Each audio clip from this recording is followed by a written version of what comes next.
جو تازہ ترین اطلاعات ہیں وہ یہ ہے کہ یہ مشاورت ضرور ہی لیکن سو موٹو نہیں لیا جا رہا. پیر کو دیکھتے ہیں سماعت میں کیا ہوتا ہے. سپریم کورٹ میں سماعت چل رہی ہے لیکن اس پر یہ کہا جا رہا ہے سو موٹو ہونا چاہیے یا کم از کم اس چیز کو دیکھنا چاہیے کہ کمشنر راولپنڈی جو کہہ رہے ہیں اس میں کتنی صداقت ہے.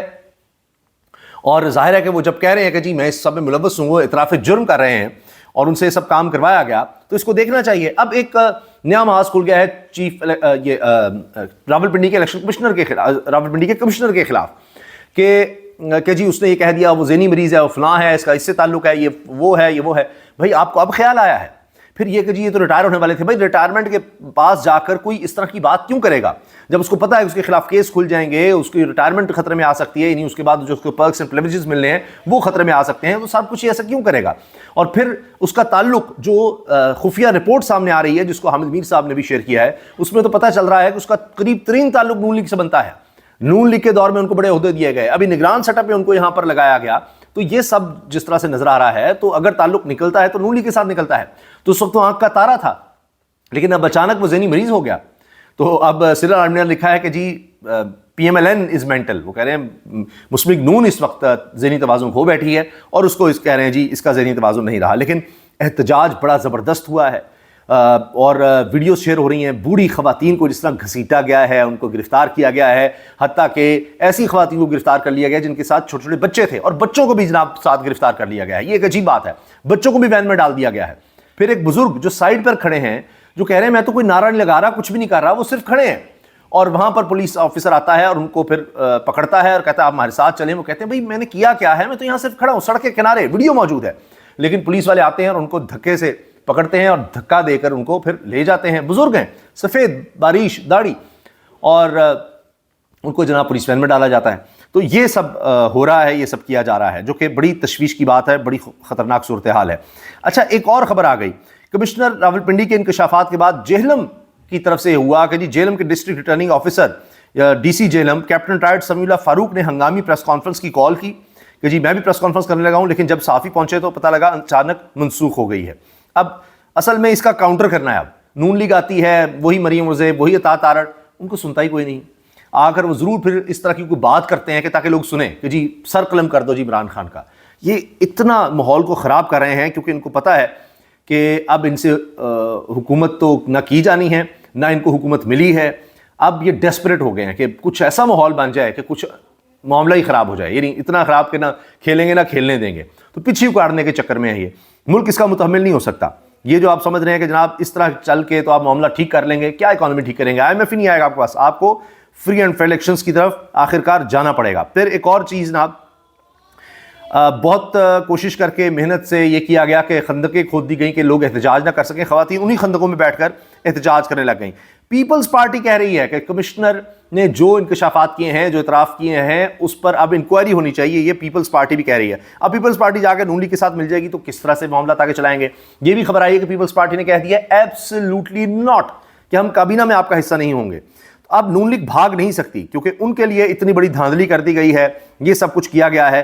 تو اب اس کے بعد یہ ممکن نہیں ہے کہ نون لیگ کہے کہ جناب ہم تو سینٹر میں نہیں آ رہے, ہمیں پنجاب میں صرف مزے دیے جائیں, وہاں کی بیوروکریسی کے ساتھ ہم معاملات چلائیں گے اور مزے کریں گے, موجے کریں گے. نہیں, اب انہوں نے جو 2 سال بربادی کی ہے اس کے بعد ان کو یا تو سینٹر بھی لینا ہوگا یا اعتراف کرنا پڑے گا کمشنر کی طرح کہ جی ہاں جی یہ دھاندلی زدہ سارا کچھ ہمیں کیا جا رہا تھا, اور پھر واپس جایا جائے جو فری اینڈ فیئر الیکشنز ہیں, یہ فارم 45 ہیں, یا تو ان کے مطابق رزلٹ دیا جائے ورنہ نئے الیکشنز کروانے پڑیں گے. اس کے علاوہ اور کوئی حل نہیں ہے. یہ پھر ایمرجنسی لگائیں, جو بھی کریں, معاملات مزید خراب ہی ہوں گے, اس سے بہتری آئے گی نہیں. اچھا اس کے ساتھ جناب یہ خبر قمر مکی نے بھی دی تھی کہ جی تحریک انصاف کی احتجاج کی کال کے بعد ملک بھر میں گرفتاریاں اور چھاپے شروع. اسلام آباد پولیس نے رینجرز سے مدد طلب کر لی. اب ہم نے دیکھا کہ بڑے پیمانے پر گرفتاریاں ہوئی ہیں لیکن لوگ پھر بھی نکل رہے ہیں. لوگوں نے خوف کے بت تحریک انصاف کہتی ہے جی وہ توڑ دیے ہیں. ایک خبر میں آپ سے اور شیئر کروں جو آنے والے دنوں کا پتہ دے رہی ہے. علی امین گنڈا پور نامزد وزیر اعلیٰ, ان کو پولیس کی سیکورٹی بھی فراہم کر دی گئی ہے. وہی شخص جس کے پیچھے پولیس لگی ہوئی تھی اب اس کے آگے پیچھے ہوگی. اور علی امین گنڈا پور نے یہ کام کر دکھایا ہے کہ انہوں نے تقریر جو کی ہے احتجاج میں آ کر پشاور میں, انہوں نے عمران خان صاحب کی تصویر اٹھائی ہوئی تھی اور عمران خان کے نعرے لگ رہے تھے. اب خبر اصل یہ ہے, بڑی بات یہ ہے کہ بڑے چینلز, بڑے چینلز, شاید جن کو بھی چاہیے کہ جناب لوگ اب دوبارہ ہمیں دیکھنا شروع کریں، ان سب نے یہ براہ راست دکھایا، براہ راست. اور جو دوسری طرف حنیف عباسی یا نون لیگ کے کوئی لوگ کچھ کر رہے تھے ان کو میوٹ رکھا، ان کو دیکھتا ہی کوئی نہیں. تو علی امین گنڈا پور کی تقریر بھی چلی، عمران خان کا نام چلا، عمران خان کے نعرے چلے ٹی وی پر. یہ مہینوں کے بعد یہ ہوا ہے، اور تصویر بھی، کیونکہ انہوں نے تصویر پکڑی ہوئی تھی، تصویر کو چوما بھی علی امین گنڈا پور نے. اور جناب وہ ساری تقریر میں عمران خان کون بچائے گا پاکستان، عمران خان عمران خان، عمران تیرے جان نثار بے شمار بے شمار، عمران خان زندہ باد، پاکستان زندہ باد، نعرے لگ رہے تھے اور وہ سب چل گیا. تو اب وہ پابندیاں وغیرہ سب گئیں، تو یہ اب تبدیلی کی ہوا چل پڑی ہے اور تبدیلی آ نہیں رہی، تبدیلی آ گئی ہے، یہ معاملہ ہو رہا ہے. اچھا، عمر دراز گوندل یہ رپورٹ کرتے ہیں جی تحریک انصاف کے لوگ بزرگ، خواتین، نوجوان آتے ہیں اور اس طرح سے گرفتاریاں دے رہے ہیں، ڈر تو دور تک دکھائی نہیں دے رہا. خود آ رہے ہیں، وہ کہہ رہے ہیں گرفتار کرو، گرفتاریاں دیتے چلے جا رہے ہیں، آگے بڑھتے چلے جا رہے ہیں. اچھا، یہ سارا ہوا کس طرح؟ یہ جو کمشنر نے یہ جو پریس کانفرنس کی ہے وہ بڑی دلچسپ بات ہے. کمشنر لیاقت چٹھا نے پنڈی اسٹیڈیم میں پی ایس ایل کی تیاریوں پر پریس کانفرنس بلائی تھی، لیکن انتخابی دھاندلی کا چھکا مار کر گیند اسٹیڈیم سے باہر پھینک دیا. خرم اقبال صاحب کہتے ہیں، بتا رہے ہیں. اب دیکھیے، اگر وہ بتا دیتے کہ جناب بڑی دھاندلی ہے، میں اہم پریس کانفرنس کرنے لگا ہوں، تو وہ پہلے ہی شاید غائب ہو جاتے یہ کمشنر راولپنڈی. اب کاشف عباسی صاحب نے خطرے کا اظہار کیا کہ پتہ نہیں ان کے ساتھ کچھ ہو جائے، کہاں ان کو لے جائیں، کیا ان کے ساتھ کیا جائے، کیونکہ پہلے وہ کہہ چکے ہیں میں تو اپنی جان لینے کا تھا فجر کی نماز کے بعد. تو میں نے کہا کہ میں حرام موت کی عمر ہوں، میں سب کچھ بتا کے کیوں نہ جاؤں. تو اب پتہ نہیں خدا نخواستہ کچھ ایسا ہو جائے، کہیں وہ تو پہلے ہی تیار تھا اس کام کے لیے. تو یہ صورتحال ہے، لیکن انہوں نے کسی کو بتایا ہی نہیں. پی ایس ایل پر شیڈیول تھی پریس کانفرنس، اور اس میں انہوں نے یہ ساری جو دھاندلی ہے اس کا بھانڈا پھوڑ دیا. اچھا جی، اب اس کے علاوہ حبیب اکرم صاحب کہتے ہیں کمشنر راولپنڈی کے انکشافات کے بعد کیا جناب چیف جسٹس قاضی فائز صاحب بنیادی حقوق کی اس قدر خلاف ورزیوں پر کوئی نوٹس لیں گے؟ قاضی فائز صاحب کا جو میں کہہ رہا ہوں نا جی، وہ وکیل کہہ رہے ہیں کہ جی ہم اس پر جا رہے ہیں اور سپریم جوڈیشل کونسل میں جاؤں گا.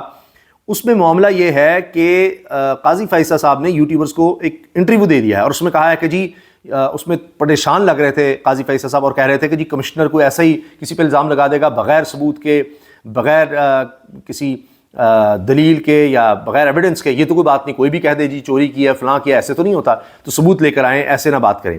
تو وہ ذرا کچھ پریشان اس بارے میں ضرور لگ رہے تھے کہ جس طرح سے یہ سارا معاملہ ہوا ہے. اچھا، اس کے ساتھ ایک اور چیز، پرویز خٹک صاحب جو بار بار کہتے رہے میں تحریک انصاف کو تباہ کروں گا، میں وزیر اعلیٰ ہوں، ان کی بھی بات ہو گئی ہوئی تھی. پرویز خٹک صاحب جنہوں نے تحریک انصاف پارلیمنٹیرین بنا دی تھی، وہ جناب وہ بھی چھوڑ گئے اب سیاست. انہوں نے کہا جی صحت کے مسائل ہیں. پرویز خٹک نے تحریک انصاف پارلیمنٹیرین کی چیئرمین اور ممبرشپ سے استعفیٰ دے دیا ہے. نہ وہ تحریک انصاف پارلیمنٹیرین کے چیئرمین رہے، نہ ہی ممبر رہے، وہ بھاگ ہی گئے ہیں، نکل گئے ہیں سارے کام سے. انہوں نے بھی جہانگیر ترین کی طرح اسی میں عافیت جانی ہے کہ نکلو یہاں سے، بھاگو. اور معاملات بڑے خراب ہو گئے ہیں، کنٹرول سے باہر ہو گئے ہیں، اس لیے جتنی جلدی ہو سکتا ہے یہاں سے نکل جاؤ، اسی میں خیریت ہے. لیکن اب آپ اسی سے اندازہ لگا لیجئے کہ صورتحال کس طرف جا رہی ہے. چیف جسٹس پاکستان قاضی فائز صاحب کے انٹرویو دینے پر وکیل نے ریفرنس دائر کرنے کا اعلان کر دیا. ڈاکٹر کلیم جاوید ایڈوکیٹ کا چیف جسٹس کے خلاف ریفرنس دائر کرنے کا اعلان. تو یہ کہہ رہے ہیں جی میں آپ کے خلاف یہ دائر کروں گا ریفرنس. یہ دیکھیے یہ اب یہ کہہ رہے ہیں، یہ صاحب ہیں، وہ کہہ رہے ہیں جی آپ نے اس طرح کیوں میڈیا میں آ کر صفائی دینے کی بات کی، اور کیا آپ کو قانون اس کی اجازت تھی؟ اس لیے وہ کہہ رہے ہیں کہ جی اب میں آپ کے خلاف سپریم جوڈیشل کونسل جاؤں گا. اس کے علاوہ ایک اور خبر یہ ہے کہ یہ ثاقب بشیر صاحب بھی پوچھ رہے ہیں کیا چیف جسٹس کو اس طرح کی میڈیا ٹاک کرنی چاہیے. سمی ابراہیم لکھتے ہیں واہ کیا بات ہے، آج تو قاضی صاحب نے بڑی جلدی نہ صرف ٹی وی دیکھ لیا بلکہ اپنی مرضی کے صحافیوں کو 15 منٹ کا انٹرویو بھی دے دیا.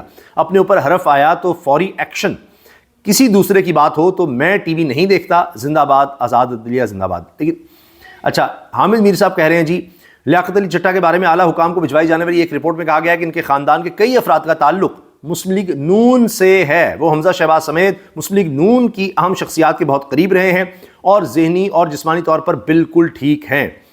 کامران خان لکھتے ہیں لیاقت علی چٹھا کے خاندانی تعلقات کے حوالے سے انتہائی دلچسپ انکشاف ہے، مگر بنیادی طور پر لیاقت علی چٹھا صرف اس دھاندلی کے ناقابل تردید ثبوت شواہد پیش کر رہے ہیں جس کی گونج پاکستان کے گلی کوچوں سے نکل کر پوری دنیا میں پھیل چکی ہے. کامران خان صاحب بھی یہ مان رہے ہیں کہ جی اس میں بہت زیادہ دھاندلی ہے، اس کے ثبوت ہیں، واضح ہے. اب آپ یہ دیکھ لیجئے شہر اقتدار کا ایک منظر، دور دور تک آپ کو صرف لوگ نظر آئیں گے احتجاج کرتے ہوئے، یہ دیکھیے آپ ہر طرف آپ دیکھیے نا کتنی دور تک انسانوں کا سمندر نظر آ رہا ہے جی. یہ اس طرح سے آج احتجاج ہوا ہے اسلام آباد میں، اور مختلف شہروں میں احتجاج ہوئے ہیں. پکڑ دھکڑ کے علاوہ یہ سب کچھ ہوا. اچھا، یہ وہ مناظر ہیں جب شیر افضل مروت کو پولیس نے گرفتار کرنے کی کوشش کی اور کارکن ان کو وہاں سے نکال کر لے گئے. یہ دیکھیے یہ پولیس آئی ہوئی ہے، ان کی گاڑی کے آگے ان کو گرفتار کرنے کی کوشش کی ہے، کارکن بیچ میں آ گئے، دھکم پہل ہوئی. وہ شیر افضل مروت گرفتار کرنا چاہتے تھے تو وہ اشارہ کریں آ جاؤ سارے آ جاؤ، اور وہ دیکھیے اس طرح سے پھر وہاں سے شیر افضل مروت کو نکالنے میں کارکن کامیاب ہو گئے. شیر افضل مروت پھر وہاں پر جلسہ گاہ جہاں احتجاج کرتے وہاں پر پہنچ گئے. تو بڑی تعداد میں جناب گرفتاریاں اور جس طرح لوگوں کو روکا گیا، اس کے باوجود لوگ آئے وین میں ڈال کے لوگوں کو لے گئے ہیں. لیکن لگتا ہے کہ اب یہ معاملہ اس طرح سے کنٹرول ہونے والا ہے نہیں. اب دیکھتے ہیں کہ آگے کیا ہوتا ہے. اب اس وقت نون لیگ تو بکھلائی ہوئی ہے، ان کو سمجھ نہیں آ رہی انہیں کیا کرنا ہے. ان کو صرف دھاندلی تک کا پتہ تھا اور یہ پتہ تھا کہ ہم نے اس کے بعد حکومت میں آ کر بیٹھ جانا ہے. یہ ان کے پلانز تھے، لیکن سارے پلانز جو ہیں وہ تو لگتا ہے کہ اب فارغ ہو گئے ہیں. اللہ حافظ.